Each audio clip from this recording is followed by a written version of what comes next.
Halo guys, pagi hari ini Mama Ana masak rebus daun ubi dulu. Daun ubinya Mama Ana rebus aja karena hari ini Mama Ana masak ikan asin sama tempe. Ini sambalnya lagi Mama Ana dinginkan, dan Mama Ana gulai, ada ayam sedikit lagi tadi di kulkas. Mama Ana akan gulai. Ini santannya, bumbu-bumbunya sudah Mama Ana blender. Oke, ikuti Mama Ana ya sahabat. Oke, daun ubinya sudah lembut. Mama Ana akan angkat dan lanjut gulai ayam. Ini ayamnya mau digulai.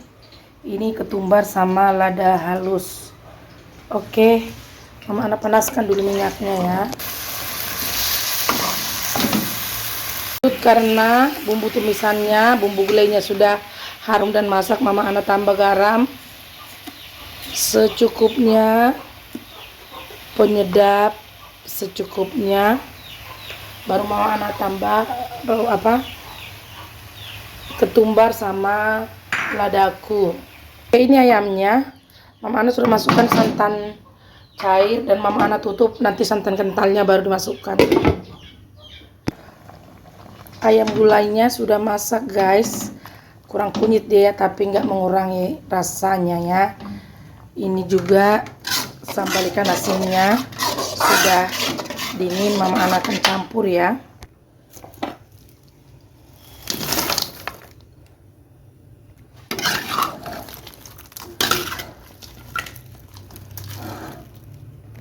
Oke, Mama Ana sudah siap masak. Inilah menu Mama Ana hari ini. Ikan asin campur tempe sambal, ayam gulai, sama daun ubi rebus. Terima kasih. Shalom.